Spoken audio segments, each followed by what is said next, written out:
Oh oui, effectivement, mon ami, tu te fais avoir. On va te dire, oui, c'est à l'homme de courtiser la femme. C'est à l'homme de séduire la femme. C'est à l'homme de faire le premier pas. C'est à l'homme de faire les efforts pour que la femme vienne à lui. Vraiment depuis le début, mesdames et messieurs. Parce qu'en fait, il y a tout un mysticisme. Je vais t'expliquer.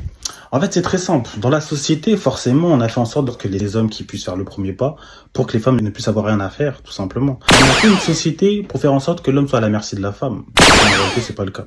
Lorsque tu vas au magasin, est-ce que c'est le client qui doit séduire le produit ou c'est le produit qui doit séduire le client?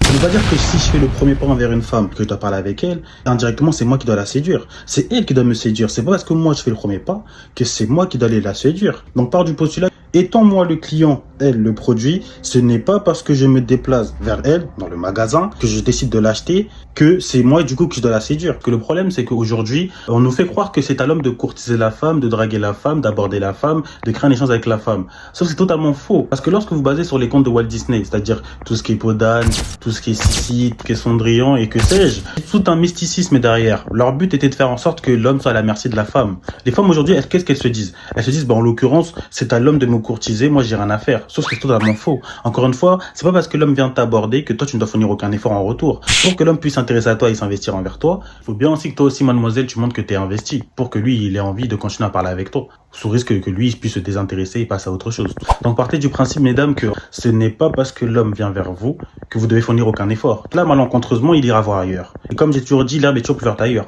Comme j'ai toujours dit aux hommes, voyez les femmes comme un potager. Il y a des aubergines, il y a des fruits et légumes. Voilà, tout simplement, le champ est très large. Messieurs, vous faites manipuler. Si une femme ne suscite aucun intérêt à mon égard, je disparais, je vais passer à autre chose. Si je vois que tu n'es pas investi, je m'investis pas avec toi. Partez du principe, mesdames et messieurs, surtout messieurs, lorsque vous parlez avec une femme, c'est comme si vous investissez quelque part. Partez du postulat que vous voulez un retour sur investissement. S'il n'y a pas de retour, vous disparaissez, vous passez à autre chose. Régulateur stoïcien, dire la vérité c'est mon métier, c'était dans ma tête. Sur ce, peace.